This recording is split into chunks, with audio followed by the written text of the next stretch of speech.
Et si je te disais que tu n'as pas besoin de supplier, ni même de parler, pour faire revenir cette personne obsédée par toi? Que le véritable pouvoir ne réside pas dans ce que tu fais à l'extérieur, mais dans ce que tu construis à l'intérieur de toi. Parce qu'il existe une énergie silencieuse qui naît lorsque tu arrêtes de poursuivre et que tu commences à briller grâce à ta propre transformation. Cette personne qui t'ignore aujourd'hui, qui semble avoir poursuivi sa vie, n'a aucune idée de ce qu'elle va ressentir quand elle remarquera ton absence transformée en pouvoir. Salut à tous ceux qui nous regardent depuis différentes parties du monde, à tous nos amis de la France, du Canada, de la Belgique, de la Côte d'Ivoire, du Cameroun, des États-Unis, du Maroc, de l'Île-de-France, d'Algérie, d'Haïti, du Togo et bien sûr, au reste de nos frères et sœurs. Bienvenue sur Vision Stoïcienne. C'est toujours un plaisir de me connecter avec vous en partageant des idées profondes issues du vaste monde. N'oubliez pas de cliquer sur j'aime, de partager cette vidéo avec vos proches, de vous abonner à notre chaîne et d'activer la cloche de notification pour rester informé de nos contenus les plus récents. Chaque geste compte pour nous aider à faire grandir cette communauté dédiée à la sagesse et à l'épanouissement. Dans cette vidéo, tu vas découvrir comment activer ce magnétisme silencieux, cette force intérieure qui non seulement fait revenir cette personne, mais la fait revenir avec désespoir, avec le besoin de t'avoir près d'elle, comme si soudainement tout dans son monde perdait son sens sans toi. Avant de commencer, je veux que tu prennes un moment pour écrire dans les commentaires. Mon changement commence maintenant avec le stoïcisme. Fais-le comme un engagement envers toi-même, un premier pas vers la meilleure version de toi-même. Allons-y ensemble. Numéro 1. L'orgueil de l'autre comme une prison invisible. Il y a quelque chose que nous ne voyons pas souvent. L'orgueil n'est pas une force, c'est une prison. Lorsque quelqu'un te perd et ne revient pas, ce n'est pas toujours parce qu'il ne ressent plus rien. Souvent, c'est parce qu'il ne peut pas gérer son propre ego. À l'extérieur, cette personne peut paraître froide, sûre d'elle, voire heureuse. Mais à l'intérieur, elle traverse peut-être un tourbillon émotionnel qu'elle ne se permet même pas de ressentir. L'orgueil agit comme un bouclier, mais aussi comme une cellule. Et le plus cruel, c'est que cette cellule, tu ne l'as pas construite pour elle, c'est elle qui s'y est enfermée. Elle ne sait pas comment faire le premier pas. Elle ne sait pas comment dire « je me suis trompé ». Elle ne sait pas comment montrer sa vulnérabilité sans sentir qu'elle perd de son pouvoir. Alors, elle s'enferme, s'éloigne, et préfère te perdre plutôt que de risquer d'apparaître faible. Et toi, pendant ce temps, tu es là, pensant que cette personne t'a oublié, qu'elle ne ressent rien, qu'elle a continué sa vie sans problème. Mais ce que tu ne sais pas, c'est que le silence que tu maintiens par dignité pèse sur elle comme une condamnation. Parce que pendant que toi, tu guéris, elle rationalise. Pendant que toi, tu te reconstruis, elle se trouve des excuses. Elle se dit que c'était la meilleure chose à faire, que ce n'était pas si important, que c'est déjà passé. Mais la vérité, c'est que ce n'est pas passé. Elle l'enterre simplement, et la science le confirme. Les études en psychologie sociale ont montré que lorsqu'une personne agit par orgueil et ne fait pas face à ses émotions, elle active des mécanismes de défense tels que le déni, la justification constante et la procrastination émotionnelle. Le résultat, un esprit en conflit, même si son visage ne le montre pas. Et ce conflit est une bataille silencieuse. Chaque fois qu'elle pense à toi, son esprit est partagé entre le désir de se rapprocher et la peur de s'humilier, entre le besoin de parler et la crainte de ne pas être bien accueilli. C'est comme être piégé dans une pièce sans issue. Et toi, pendant ce temps, tu es dehors, libre, en paix, parce que tu as choisi de ne pas insister, de ne pas te rabaisser, de ne pas demander d'explication. Tu as choisi ta valeur au-dessus du drame. Et cet équilibre, cette sérénité que tu projettes, c'est ce qui leur fait le plus mal. Parce que non seulement tu t'es perdu, mais tu t'es perdu avec dignité. Il est important que tu comprennes quelque chose. Ce n'est pas ton rôle de briser le mur d'orgueil de l'autre. Ce n'est pas ta responsabilité de guérir des blessures qui ne te concernent pas. Si tu le fais, si tu essaies de t'approcher, de t'excuser ou de chercher un dialogue, tu alimentes son ego, pas son cœur. Ils doivent arriver à ce point par eux-mêmes. Ils doivent lutter contre leur orgueil et décider s'il vaut mieux le conserver ou te perdre pour toujours.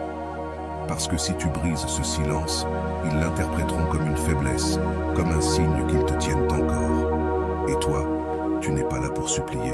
Tu es là pour grandir. C'est pourquoi tu dois rester ferme, ancré dans ton centre. Ce n'est pas une question d'orgueil, c'est une question de respect de soi, de reconnaître que celui qui n'a pas le courage d'affronter ses sentiments ne mérite pas le privilège de ta présence. Le temps fera son travail. Le temps érode l'ego. Le temps révèle la vérité. Le temps confronte. Ce qui semblait au début être une situation confortable, je me suis éloigné et il ne s'est rien passé, se transforme en un vide difficile à supporter parce qu'à la fin, l'orgueil ne donne ni chaleur, ni compagnie, ni amour. Il donne seulement le silence et le remords. Et toi, tu es là, intact, serein, complet. Non pas parce que cela ne fait pas mal, mais parce que tu as choisi de ne pas rester dans la douleur. Tu as compris que ta valeur ne réside pas dans la capacité à convaincre quelqu'un de revenir, mais dans le fait de devenir quelqu'un qui n'a pas besoin de convaincre qui que ce soit. Ton silence, ta dignité, ta paix, tout cela est plus puissant que n'importe quelle tentative de forcer une réconciliation. Ils sont piégés dans une cage qui semble sûre, mais qui brûle. Toi, tu es dehors, avançant chaque jour, plus fort, plus libre, plus toi. Et viendra le moment où le poids de leur orgueil sera plus insupportable que la peur de te perdre. Ce sera le point de rupture. Et si cela arrive, qu'ils te trouvent en paix, sans que tu l'attendes. Parce que celui qui vit prisonnier de son propre ego finit seul. Et toi, tu continues à grandir. Numéro 2. L'absence comme une arme de clarté. Quand tu t'éloignes, tu ne disparais pas seulement physiquement. Tu laisses un écho, un silence qui ne peut être rempli par des distractions, d'autres personnes ou des excuses mentales. Parce que ton absence a du poids, elle a une forme, elle a une mémoire. Ce n'est pas seulement le fait que tu n'es plus là, c'est ce que tu représentais, ce que tu faisais ressentir, ce qui manque maintenant. Et ce manque devient de la clarté, une clarté qui n'existait pas avant, parce que ta présence couvrait tout, même les fissures. Mais maintenant, dans le silence, dans la distance, tout devient plus net. Il n'y a plus d'excuses, plus de moyens de nier ce qui a été perdu. Et cette prise de conscience fait souvent plus mal que la perte elle-même. L'esprit humain ne supporte pas le vide pendant longtemps, il le comble. Et lorsque le présent ne suffit plus, lorsque la nouveauté se dissipe, lorsque les masques tombent et que les émotions se posent, la mémoire commence à travailler, mais pas de façon juste. Elle ne se souvient pas des erreurs, elle se souvient de ce qui faisait du bien. Elle ne se souvient pas des conflits, elle se souvient de la chaleur, de la connexion, de la paix. C'est ce que la psychologie appelle la mémoire émotionnelle sélective. Le cerveau commence à idéaliser ce qu'il n'a plus, surtout si ce qu'il a remplacé ne le satisfait pas. Il commence à construire une version de toi plus intense, plus précieuse, plus présente que jamais, juste quand tu n'es plus là. Et c'est là que ton silence devient une arme de clarté. Parce qu'en n'étant pas là, tu forces l'autre à se regarder sans toi. Il n'y a plus personne à blâmer, plus de bruit extérieur, il ne reste que l'écho de ce que tu étais, résonnant plus fort parce que tu ne l'interromps pas. Et c'est à ce moment-là que ton image devient plus vivante que jamais, parce que tu n'as pas essayé d'expliquer, de justifier, de chercher ou de forcer. Tu n'as rien fait, et pourtant, ils ne peuvent pas cesser de penser à toi. C'est pourquoi chaque fois que tu ressens l'envie de rompre ce silence avec un message, un signe, un « Salut, comment ça va ?» Souviens-toi de ceci, ce qui a le plus d'impact, ce n'est pas ce que tu dis, mais ce que tu ne dis pas. C'est ta capacité à rester en paix, à maintenir ton calme, à avoir confiance dans le fait que ton énergie parle plus fort que n'importe quel mot. Et si cette personne t'a un jour senti vraiment, maintenant elle te ressent 2 fois plus, parce que tu es absent, mais plus présent que jamais dans son esprit. Car maintenant, elle ne peut plus te toucher, te lire, te prédire, et cela crée quelque chose de très puissant, l'incertitude. Le genre d'incertitude qui ne se crée que lorsque quelqu'un d'important n'est plus à portée de main. Médite sur cela chaque fois que ton impulsion tente de prendre le dessus. Médite sur tes progrès, sur la tranquillité que tu as construite loin de cette énergie qui te drainait. Médite sur ce que tu as maintenant, de la clarté, parce que c'est la grande récompense de l'absence consciente. Ce n'est pas de la vengeance, ce n'est pas un châtiment, c'est de la perspective. De loin, tu vois tout mieux. Tu vois comment tu t'étais perdu en essayant de rester dans un endroit qui ne te soutenait plus. Tu vois comment tu donnais plus que tu ne recevais. Et maintenant, enfin, tu vois combien tu vaux sans avoir à mendier de validation. C'est ça, le pouvoir. Et ce pouvoir est maintenant le tien. Pendant ce temps, de l'autre côté, cette personne qui pensait que tu serais toujours là commence à ressentir l'angoisse de ne pas avoir accès à toi, de ne pas savoir si tu reviendras, de ne pas comprendre pourquoi tu n'es plus le même. Ce qui semblait sécurité se transforme en doute. Ce qui semblait oubli se transforme en obsession. Parce que lorsqu'une personne importante s'éloigne en silence, l'esprit ne trouve pas de repos tant qu'il n'a pas trouvé un sens à cela. Mais tu n'es plus là pour l'expliquer, et cela les oblige à faire face à la vérité. Ils t'ont perdu, et pas parce que tu as crié ou fait un drame, mais parce que tu as choisi la paix. Lorsque tu t'éloignes, tu ne disparais pas seulement physiquement. Tu laisses un écho, un silence qui ne se remplit ni de distractions, ni d'autres personnes, ni d'excuses mentales, parce que ton absence a du poids, a une forme, a une mémoire. Ce n'est pas juste le fait que tu n'es plus là, c'est ce que tu représentais, ce que tu faisais ressentir, ce qui manque désormais. Et ce manque se transforme en clarté, une clarté qui n'existait pas avant parce que ta présence recouvrait tout, même les fissures. Mais maintenant, dans le silence, à distance, tout devient plus net. Il n'y a plus d'excuses, plus de façon de nier ce qui a été perdu. Et ce constat, bien souvent, fait plus mal que la perte elle-même. L'esprit humain ne supporte pas le vide très longtemps, il le remplit. Et lorsque le présent ne suffit plus, lorsque la nouveauté s'estompe, lorsque les masques tombent et que les émotions se calment, la mémoire commence à travailler, mais elle ne travaille pas de manière juste. Elle ne se souvient pas des erreurs, elle se souvient de ce qui faisait du bien. Elle ne se souvient pas des conflits, elle se souvient de la chaleur, de la connexion, de la paix. C'est ce que la psychologie appelle la mémoire émotionnelle sélective. Le cerveau commence à idéaliser ce qu'il n'a plus, surtout si ce qui l'a remplacé ne le satisfait pas. Il commence à construire une version de toi plus intense, plus précieuse, plus présente que jamais, juste quand tu n'es plus là. Et c'est là que ton silence devient une arme de clarté, parce qu'en ne répondant pas, tu forces l'autre à se voir lui-même sans toi. Il n'y a plus personne à blâmer, plus de bruit extérieur.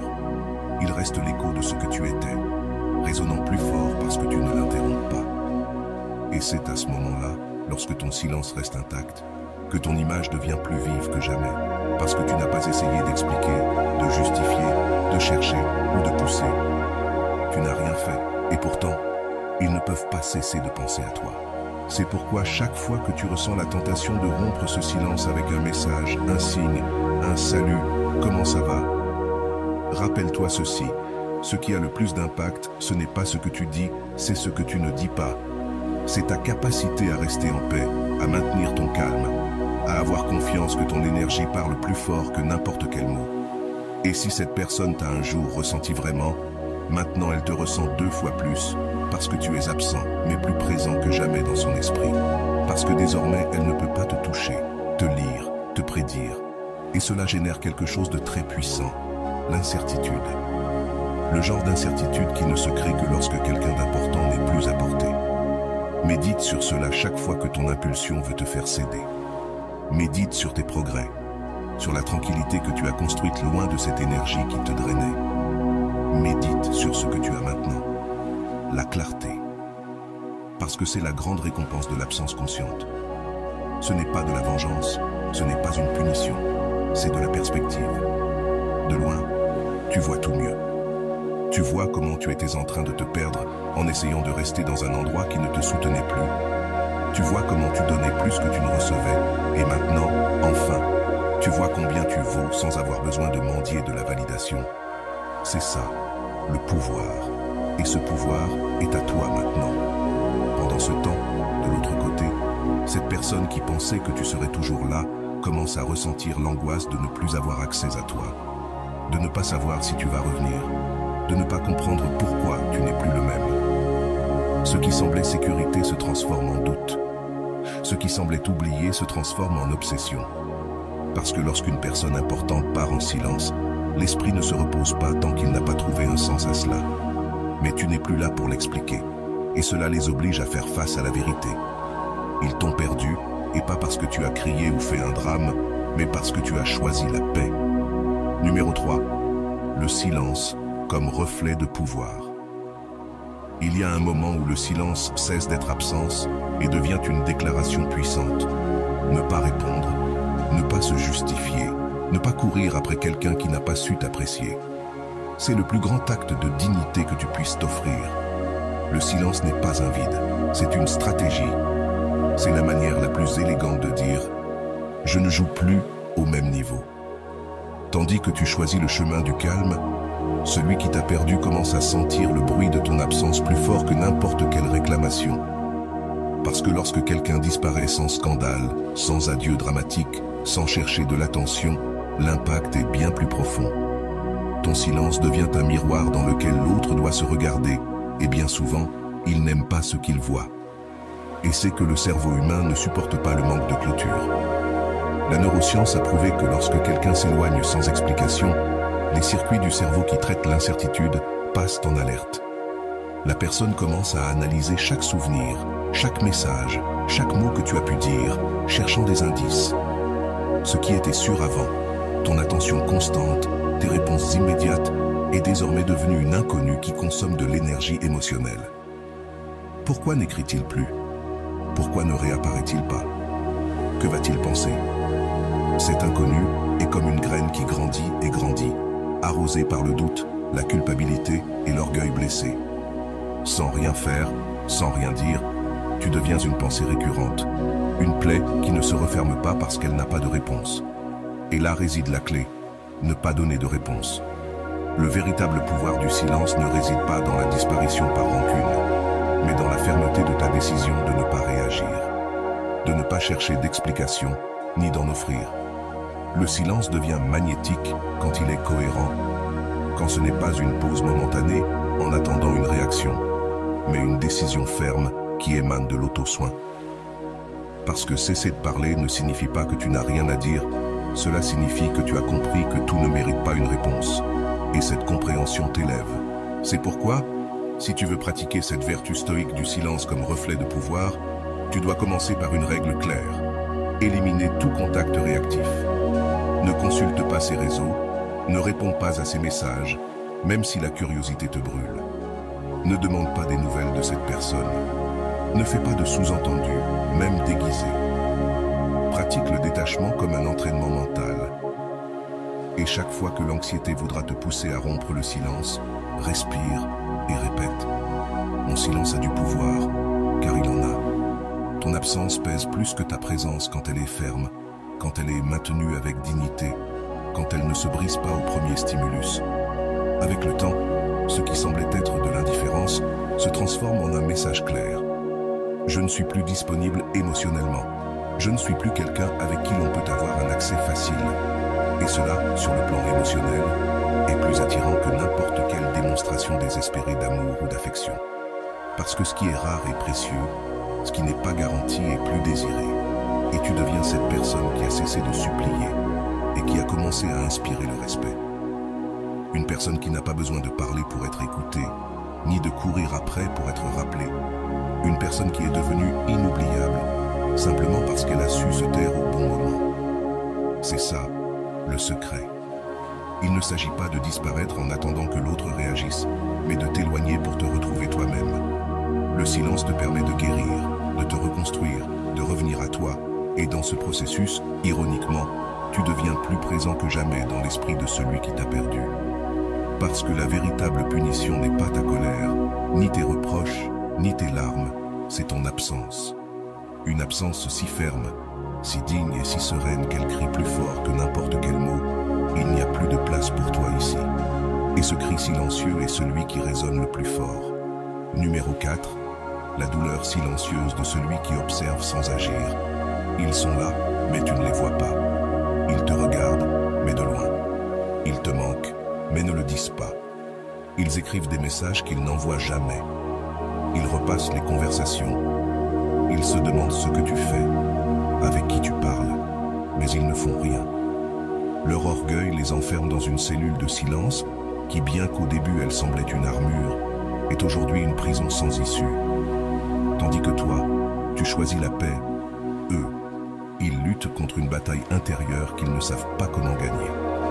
Parce que ne pas parler n'est pas synonyme d'oubli.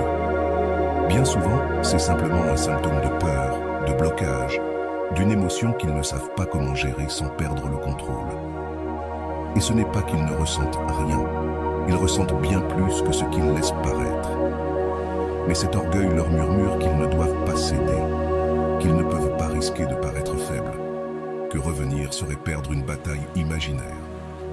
Alors, ils se taisent, et ce silence qu'ils croient les protéger, en réalité, les consume. La neurobiologie le confirme. Lorsqu'une personne réprime constamment ce qu'elle ressent, son corps entre dans un état de stress continu, les niveaux de cortisol augmentent, l'anxiété se renforce et l'esprit commence à se saboter. La peur du rejet devient un mur qui renforce chaque jour leur paralysie émotionnelle, jusqu'à ce qu'ils ne sachent plus comment briser ce cycle. Pendant ce temps, toi, tu ne fais rien, pas pour provoquer, pas pour manipuler, mais simplement pour rester fermement sur ton chemin. Tu as choisi de ne pas revenir par pitié, de ne pas apparaître pour apaiser leur anxiété momentanée, de ne pas alléger la douleur qu'ils ont décidé de porter eux-mêmes, parce que tu sais que ce n'est plus ton rôle de guérir ce qu'ils refusent d'affronter. Il ne t'appartient pas d'être le sauveteur de quelqu'un qui s'est jeté à l'eau les bras croisés. Et même si cela peut sembler froid, c'est de l'amour-propre, c'est du respect. C'est la conviction que tu mérites quelqu'un qui agit avec clarté, courage et décision. Pas quelqu'un qui t'observe depuis l'ombre en attendant que tu fasses tout le travail émotionnel pour vous deux. C'est pourquoi chaque fois que tu sens l'envie de leur écrire, de rompre le silence, de t'approcher juste pour voir s'ils ressentent encore quelque chose, arrête-toi, respire et contemple ce que tu as construit dans ta vie depuis que tu as arrêté de céder. Regarde tes progrès, ta stabilité émotionnelle, ta capacité à vivre sans dépendre d'une validation extérieure. Cela, tu ne peux pas le négocier. Ça ne se met pas en jeu pour un message non envoyé, ni pour un « tu me manques » déguisé en silence. Rappelle-toi que tu mérites un amour réel, pas des pensées réprimées. Tu mérites une présence authentique, pas des spectres qui te surveillent à ta distance. Et voilà ce qui se passe de plus fort. Chaque jour où tu ne cèdes pas, où tu ne te montres pas, où tu ne donnes aucun signe, leur tempête intérieure s'intensifie, parce que l'orgueil est un piège. Au début, il te fait te sentir fort, mais ensuite il t'isole. Il te fait croire que gagner, c'est résister, alors qu'en réalité, tu perds ce qu'il y a de plus précieux en ne trouvant pas le courage d'agir. Et toi, en restant fermement sur ta position, tu deviens un miroir qui reflète leur incapacité à affronter ce qu'ils ressentent.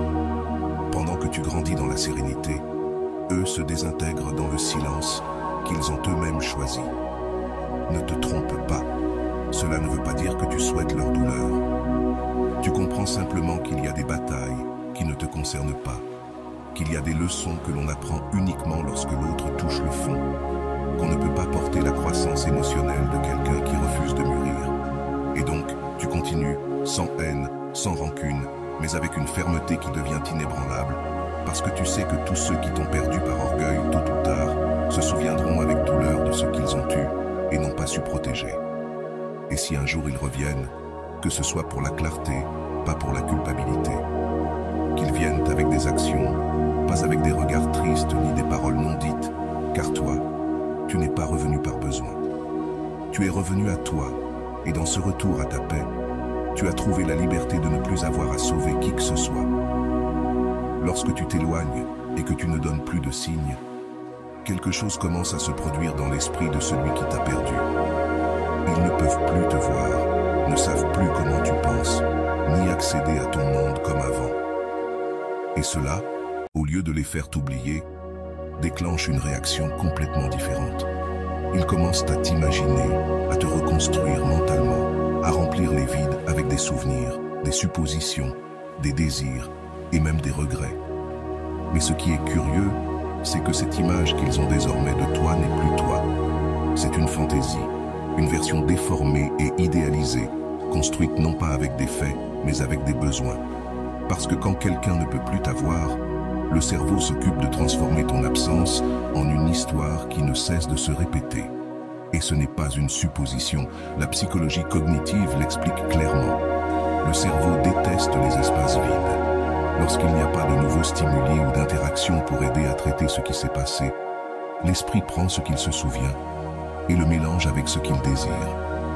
Le résultat est une image qui ne te ressemble pas totalement, mais qui les hante plus que ta présence réelle. Ils commencent à te rappeler plus doux, plus sage, plus patient, plus précieux, non pas parce que tu l'as toujours été, mais parce qu'ils ont maintenant besoin de justifier pourquoi ils ne peuvent pas te lâcher de leurs pensées.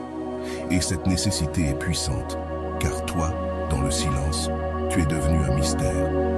Et il n'y a rien de plus addictif pour l'esprit qu'un mystère non résolu. C'est là que beaucoup tombent dans le piège. Ils reçoivent des signaux de l'autre côté, des petites pistes, des commentaires indirects, des réactions, des likes, des regards furtifs, et pensent que peut-être ils doivent répondre, que peut-être ça vaut la peine de montrer un peu de leur évolution, qu'il ne serait pas mauvais de donner un signe subtil. Mais ce qu'ils ne savent pas, c'est qu'à chaque fois qu'ils alimentent cette fantaisie, ils collaborent avec la confusion de l'autre. Ils permettent à cette personne de ne pas voir la réalité, mais de maintenir en vie une illusion basée sur une version ancienne de ce qu'ils étaient. Et toi, tu n'es plus cette personne. Tu as grandi, tu as changé, tu as guéri. Revenir donner des signes, même minimes, c'est comme leur permettre de te revoir à travers le passé, à travers ce que tu n'es plus. C'est pourquoi l'exercice le plus puissant en ce moment est de rester fermement sur ta position, de ne pas donner d'explication, de ne pas répondre aux indirects, de ne pas interagir avec des insinuations déguisées en intérêt. Tu dois protéger ta nouvelle version comme si c'était un temple, car elle l'est. Tu as travaillé sur toi-même pour être en paix, et cette paix ne se négocie pas. Reste authentique. Si un jour on te voit, que ce ne soit pas par stratégie, mais parce que tu n'as plus rien à cacher. S'ils t'observent, qu'ils voient qui tu es aujourd'hui, pas qui tu étais. Et si un jour ils reviennent, que ce soit pour la vérité, pas pour la fantaisie qu'ils ont inventée pendant ton absence. Ce qui commence à se passer quand tu fais cela est révélateur. L'obsession qu'ils ressentaient ne disparaît pas, elle se transforme. Ils ne sont plus obsédés par toi parce qu'ils te veulent, mais parce qu'ils sont piégés par ce que tu symbolisais, ce que tu représentais, stabilité, affection, refuge, admiration. Mais ils ne peuvent pas s'approcher, car l'image qu'ils ont d'eux ne correspond plus à la personne réelle qui est en train de devenir toi. Tu continues à évoluer, à briser les limites du souvenir. Pendant ce temps, eux restent ancrés à une idée qui s'éteint chaque jour où ils ne te trouvent pas, chaque jour où tu ne réponds pas, chaque jour où tu continues ton chemin. Et c'est ça qui fait le plus mal, parce que cela les oblige à accepter une dure vérité. Ils ne te connaissent plus, ils ne te contrôlent plus, ils ne peuvent plus prédire ta réaction, ni compter sur ta présence. Et cette incertitude, mélangée à l'image parfaite qu'ils se sont formés de toi, se transforme en une prison émotionnelle, une qu'ils ont eux-mêmes construite et que tu ne partages plus. Pendant ce temps, toi, tu avances simplement, sans ressentiment, sans rancune, avec sérénité et détermination, sans avoir besoin de prouver quoi que ce soit, car ce dont tu as besoin, c'est de continuer à grandir depuis ce que tu es maintenant, pas depuis ce qu'ils se souviennent, parce qu'ils sont restés avec une version de toi congelée dans le temps. Mais toi, tu ne vis plus là. C'est très précis, et la science l'explique clairement. C'est le même modèle utilisé dans les jeux de hasard pour nous rendre addicts, le renforcement intermittent. Parfois, il y a une récompense, parfois non. Parfois, il y a une réponse, parfois, elle disparaît. Parfois, il te cherche, d'autres fois, il t'ignore. Et au milieu de cette incertitude, le cerveau s'accroche. Il commence à anticiper, à chercher du sens, à interpréter chaque geste comme s'il s'agissait d'un indice. Le système de récompense s'active uniquement avec la possibilité, pas avec la certitude. C'est pour cela que cela devient addictif, pour cela que tu as du mal à lâcher prise, même quand tu sais qu'il n'y a rien de réel. Et ainsi, la paix te fuit, tu attends des signes, observant chaque publication comme si c'était un message crypté, te demandant si cette histoire était pour toi, si ce j'aime signifie quelque chose, si cette chanson parle de ce que vous avez vécu. Et sans t'en rendre compte, tu entres dans son jeu, dans ce va-et-vient émotionnel qui ne donne rien de concret mais vole toute ton énergie. Tu es attaché à une illusion, à un espoir sans forme, à une réconciliation qui n'ose pas se manifester clairement. Et ça, ce n'est pas de l'amour, c'est de la manipulation déguisée en nostalgie. C'est pourquoi il est essentiel que tu apprennes à bloquer émotionnellement chaque tentative. Pas physiquement, pas forcément sur les réseaux sociaux, mais de l'intérieur. À chaque fois que tu vois un signe ambigu, ne réagis pas, ne nourris pas cette dynamique, ne réponds pas avec un « moi aussi tu me manques » déguisé en chanson. Ne like pas ce que tu sais être juste une provocation déguisée. Répète comme un mantra « je ne cours pas après des miettes ». Parce que tu n'es pas ici pour être à moitié aimé, tu es ici pour être valorisé complètement. Et celui qui n'a pas la maturité émotionnelle pour s'approcher clairement ne mérite pas le privilège de ton attention. Si vous êtes arrivé jusque-là, écrivez en commentaire « Je ne cours pas après des miettes d'attention ». Quand tu cesses de répondre, quand tu romps le cycle des miettes, quelque chose commence à changer. D'abord, le silence devient gênant pour eux. Ils ne contrôlent plus tes émotions. Ils ne savent plus si ça t'a affecté ou non. Ensuite, ils se rendent compte que tu n'es pas si facile à manipuler, que tu n'es plus là à attendre avec l'émotion allumée. Et c'est là que tu commences à récupérer ton pouvoir. Tu n'es plus une proie émotionnelle. Tu n'es plus attaché à des gestes vides, ni à des promesses non tenues. Tu es toi, avec toi-même, libre, stable, en paix. Ce qui est le plus intéressant, c'est qu'en sortant de ce jeu, tu vois tout avec plus de clarté. Tu te rends compte de la maigre offre qu'il te faisait, de comment tu survivais émotionnellement avec presque rien, de comment tu te contentais de signes au lieu d'action. Et c'est là que commence la vraie transformation, parce que tu comprends que ta valeur ne dépend pas de la chanson que quelqu'un publie et qui te rappelle quelque chose. Elle dépend de la manière dont tu choisis de répondre, de la manière dont tu décides de maintenir ton centre, même quand quelqu'un tente de te déstabiliser avec des ambiguïtés déguisées en intérêt. Alors, la prochaine fois qu'un de ces signaux apparaît, ne réponds pas, ne lis pas entre les lignes, ne tombe pas dans le piège. Respire, souris et continue, car ce que tu mérites ne vient pas en miettes. Ça vient avec présence, avec clarté, avec des actions réelles. Et jusqu'à ce que ça arrive, ton énergie n'est pas disponible, car tu as appris que l'amour véritable ne laisse pas de place au doute, encore moins au vide déguisé en espoir. Numéro 8. La dignité ne crie pas, elle résiste dans le silence. Tu n'as pas fait de scandale, tu n'as pas crié, tu n'as pas cherché la vengeance, tu t'es juste éloigné, la tête haute, la voix silencieuse et l'âme intacte. Et bien qu'ils s'attendaient à une réaction, à une supplique, à une dernière scène qui leur donnerait un sentiment de contrôle, ils ne l'ont pas eu. Parce que tu as compris que la dignité ne fait pas de bruit, elle n'a pas besoin de preuves, elle ne mendie pas d'explications. La dignité résiste et le fait dans le silence. Pendant qu'ils parlaient avec d'autres pour t'oublier, tu as parlé avec toi-même pour te retrouver. Pendant qu'ils remplissaient des vides avec du bruit, tu remplissais ton espace de paix. Et ça, même s'ils ne le disent pas, les a frappés plus que n'importe quel mot. Ce n'est pas facile. Parfois, l'orgueil essaie de se déguiser en dignité, mais ce sont des choses différentes. L'orgueil te pousse à réprimer. La dignité te pousse à comprendre, à ne pas agir depuis la blessure, mais depuis le respect de soi.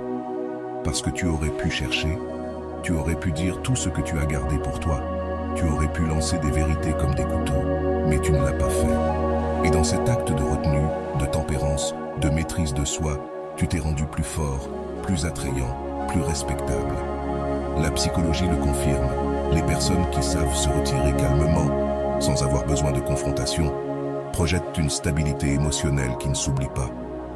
Parce que dans un monde où tout le monde veut crier, celui qui sait se taire brille d'une lumière différente. Et il y a une puissance dans l'élégance de ne pas rendre le mal, de ne pas entrer dans le jeu émotionnel de celui qui veut juste voir si tu es encore là, de ne pas courir après quelqu'un qui avait clairement besoin de te perdre pour te valoriser. Tu n'es pas ici pour mendier l'amour, l'attention ou la reconnaissance. Tu es ici pour te construire de l'intérieur, sans besoin de témoins. C'est pourquoi, chaque fois que tu sens qu'il serait plus facile de céder, d'écrire, d'apparaître, de briser ce silence, arrête-toi, respire, ferme les yeux, visualise cette paix qui réside maintenant en toi, cet espace que tu as nettoyé de l'anxiété, des doutes, des besoins des autres. Et rappelle-toi, je ne me brise pas, je me transforme. Parce que ce que tu fais, ce n'est pas fuir, c'est évoluer. Et ça fait mal, oui, Mais ce qui fait plus mal, c'est de rester là où il n'y a plus de respect, là où ta valeur doit être expliquée, où ta dignité doit être sacrifiée pour ne pas perdre quelqu'un d'autre. Tu n'es plus là. Et le plus fort, c'est qu'ils le savent. Ils savent qu'ils pourraient t'écrire et que tu répondrais peut-être encore, qu'ils pourraient te chercher et que tu hésiterais. Mais ils ne le font pas. Parce qu'il y a quelque chose en toi qui les intimide. Ton calme, ton silence, ta capacité à continuer sans eux, et ça leur pèse. La dignité que tu as construite jour après jour, avec des larmes silencieuses, avec des décisions difficiles, avec des batailles que personne n'a vues, est maintenant une blessure ouverte pour eux. Parce que cela leur rappelle qu'ils t'ont eu près d'eux et qu'ils n'ont pas su te garder, qu'ils t'ont vu briller et qu'ils ont cru que tu serais toujours là. Et maintenant que tu n'es plus là, il n'y a aucun moyen d'effacer l'écho de ton absence. Pas parce que tu cries, mais parce que tu résistes, parce que tu as choisi de ne pas te briser pour quelqu'un qui n'a jamais pensé à te réparer. Et ce genre de présence, ce genre d'élégance émotionnelle ne se remplace pas. Ils peuvent s'entourer de gens, se remplir de stimulation, faire semblant que tout est passé, mais au fond, ton silence reste là, comme une ombre qui les accompagne, comme une leçon qu'ils n'ont pas demandée, mais qu'ils doivent maintenant apprendre. Et toi, tu n'as rien à faire de plus.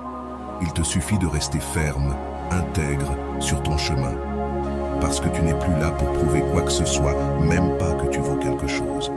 Ils le savent, et ça suffit. Alors, ne te désespère pas si ton silence ne reçoit pas de réponse immédiate. La dignité ne cherche pas un impact rapide. Son effet est lent, profond, durable. Elle reste gravée là où les mots n'atteignent pas. Parce qu'à la fin, ceux qui t'ont perdu ne se souviendront pas de ce que tu as dit. Ils se souviendront que tu ne t'es pas brisé, et ce sera la plaie qui ne cicatrisera jamais. Numéro 9. Le retour déguisé n'est pas de l'amour, c'est de la peur. Ils reviennent, oui, mais pas comme tu l'avais rêvé. Pas avec des certitudes, pas avec un amour clair, pas avec le courage que tu attendais. Ils reviennent avec des excuses faibles, avec des messages qui ne disent rien mais insinuent tout, avec des phrases ambiguës qui cherchent une réaction plus qu'une réconciliation. Ils ne reviennent pas parce qu'ils t'aiment, ils reviennent parce que leur vide les consume, parce qu'ils ne supportent pas de te voir avancer sans eux, parce que leur absence commence à leur faire plus mal que leur fierté. Et ça, ce n'est pas de l'amour, c'est de la peur. Peur de t'avoir perdu pour toujours, peur que leur vie sans toi n'ait plus la même couleur, peur de faire face au reflet de ce qu'ils ont laissé partir. Et toi, qui autrefois aurais sauté de joie en recevant ce message, maintenant tu observes, tu ne réagis plus, parce que tu as appris que tout ce qui revient ne mérite pas une place. Tu as appris que les secondes chances ne se donnent pas par nostalgie, mais par clarté. Et ce qu'ils apportent, ce n'est pas de la clarté, c'est de la confusion. Ils ne viennent pas avec l'intention de reconstruire ce qu'ils ont détruit, mais avec le besoin d'atténuer leur inconfort. Ils sont perdus et cherchent en toi ce refuge émotionnel que tu leur offrais sans condition. Mais tu n'es plus disponible pour cela. Le comportement évitant après une perte montre que de nombreuses personnes qui ne sont pas émotionnellement stables ou disponibles ont tendance à revenir lorsqu'elles sentent qu'elles ont perdu le contrôle. Non pas parce qu'elles ont changé, ni parce qu'elles ont compris ce que tu représentais, mais parce que l'inconfort interne devient insupportable. Ton silence leur pèse, ton indifférence les confronte, et leur retour n'est pas une déclaration d'amour, c'est une fuite de leur propre vide. C'est pourquoi il ne faut pas interpréter ces signaux ambigus comme une promesse. Ne lis pas entre les lignes, ne remplis pas de rêves ce qui n'est que de la peur déguisée. Observe-les, écoute, mais ne donne pas ton cœur. Évalue avec ta nouvelle mentalité, celle qui pense désormais depuis la sérénité, depuis le stoïcisme que tu as appris à cultiver dans ton processus. Celle qui sait que tout ce qui frappe à ta porte ne mérite pas d'être ouvert. Celle qui distingue entre une intention réelle et une émotion passagère. C'est là que la magie opère. Parce que ta sérénité les désarme. Ils ne trouvent plus en toi l'émotion qui les réconfortait.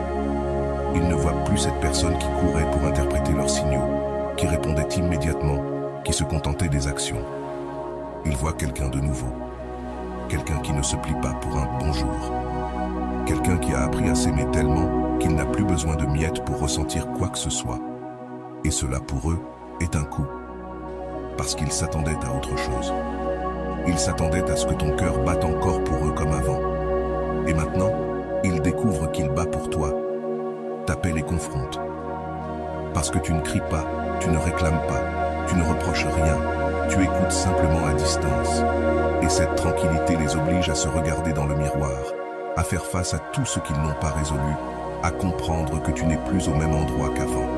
Celui qui revient par peur se heurte à un mur de dignité qui ne se brise pas avec des mots vides. Et toi, au lieu de revenir à cet endroit où tu t'étais perdu par amour, tu restes ferme. Parce que tu sais que le véritable amour n'a pas besoin de déguisement, qu'il ne se cache pas derrière des phrases à moitié remplies, ni des messages tièdes. Le véritable amour se présente avec clarté, avec des actions, avec de la cohérence. Et si cela n'est pas là, toi non plus, ne te laisse pas emporter par l'impulsion de raviver ce que tu as déjà surmonté. Ne confonds pas la nostalgie avec l'amour. Ne considère pas leur retour comme un signe du destin. Parfois, l'univers ne les ramène pas pour rester, mais pour que tu confirmes que tu n'en as plus besoin. Et lorsque cela se produit, lorsqu'ils reviennent avec ce déguisement de repentance sans fin, respire. Regarde-les avec compassion, mais pas avec illusion. Parce que tu n'es plus le même, et cela sera la leçon la plus forte pour eux. Ce n'est pas seulement que tu es parti, c'est que tu t'es transformé. Tu n'es pas leur fantasme, tu es leur réalité. Ils ne sont pas tombés amoureux de toi. Ils sont tombés amoureux d'une idée, d'une version de toi qui n'existe plus. De ce toi qui disait oui à tout, qui se taisait pour ne pas déranger, qui donnait plus qu'il ne recevait, qui attendait, qui avait besoin, qui mettait sa valeur entre les mains d'autrui. Cette personne n'est plus là. Elle a été remplacée par une version plus forte, plus claire, plus consciente. Et cela, même s'ils ne le disent pas, est ce qui les fait vraiment souffrir. Ce n'est pas que tu leur as échappé, c'est qu'ils ne peuvent plus te contrôler. Tu ne réponds plus comme avant. Tu n'es plus émotionnellement disponible comme tu l'étais auparavant, et cela les désarme. Lorsque quelqu'un idéalise, il ne voit pas la personne qu'il a devant lui, il voit ce qu'il veut voir. Et dans la perte, ce phénomène s'intensifie. La science le confirme. Les études sur l'idéalisation émotionnelle montrent qu'en cas de deuil ou d'absence, beaucoup de gens construisent une image irréelle de l'autre. Un souvenir parfait, pur de conflits, chargé de nostalgie. Ils le font pour maintenir un espoir, pour éviter d'accepter la réalité. Mais cette illusion finit par se briser, parce que tu n'entres plus dans ce moule. Tu n'es plus le fantasme dont ils ont besoin pour repousser leur deuil. Tu es ta réalité, tu es le présent. Et ce présent est rempli de limites, d'amour-propre, de décisions qui ne s'expliquent pas, de silences qui ne cherchent pas d'attention, d'actions qui ne nécessitent plus de permission. Tu es à un stade de ta vie où tu ne vas pas sacrifier ta paix pour plaire, où tu ne vas pas te dissoudre pour que quelqu'un d'autre ne se sente pas mal à l'aise.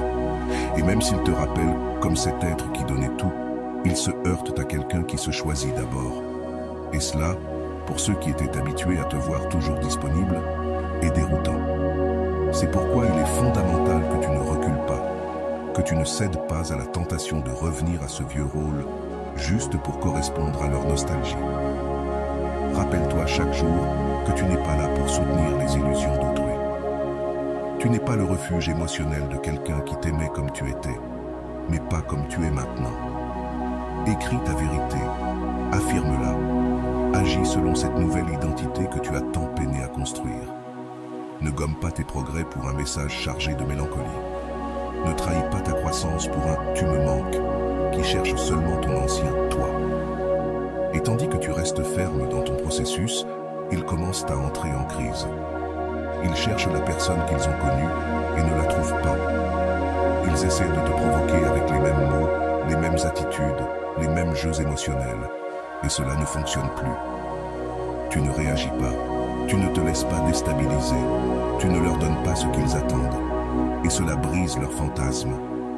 L'image qu'ils avaient créée de toi se dissipe et laisse place à la vérité. Tu n'es plus là, tu n'es plus une partie de leur scénario émotionnel, et le plus fort, c'est que tu ne veux plus l'être. Alors, ce qui devait arriver arriva. Ils sont perdus, ne savent pas comment s'approcher, ne comprennent pas ce qui t'est arrivé. Ils se demandent à quel moment tu as cessé d'être cette personne qu'ils attendaient. Et pendant qu'ils cherchent des réponses, tu deviens une figure inaccessible. Pas parce que tu te caches, pas parce que tu t'éloignes par stratégie, mais parce que tu n'appartiens plus à leur monde émotionnel. Tu as changé de fréquence, de scène, et pour te rejoindre, ils devraient évoluer aussi. Et cela ne dépend pas de toi. Toi, tu dois simplement rester fidèle à ta vérité, sans peur, sans culpabilité, parce que tu as trop travaillé pour devenir qui tu es aujourd'hui. Et si cela implique de décevoir ceux qui ne savaient aimer qu'une version incomplète de toi, eh bien, ainsi soit-il. Tu n'es pas là pour être le souvenir préféré de qui que ce soit. Tu es là pour vivre ton présent avec force, clarté et la tranquillité de savoir que tu n'as plus besoin de t'adapter à aucune fantaisie étrangère. Ainsi, chaque fois qu'ils essaient de revivre ce qui a été, rappelle-leur, par ton absence, par ta fermeté, par ta nouvelle énergie, que tu n'es plus disponible pour cela. Parce que ce que tu étais autrefois était réel, mais ce que tu es maintenant est non négociable. Et voilà, j'espère que vous avez trouvé beaucoup de valeur dans cette vidéo. Merci d'être resté jusqu'à la fin de cette vidéo, j'adore quand vous faites ça. Si vous voulez une autre vidéo sur ce sujet, écrivez en commentaire, j'en veux encore plus. J'espère vous revoir dans une autre vidéo. Merci pour ton temps, prends soin de toi et à bientôt.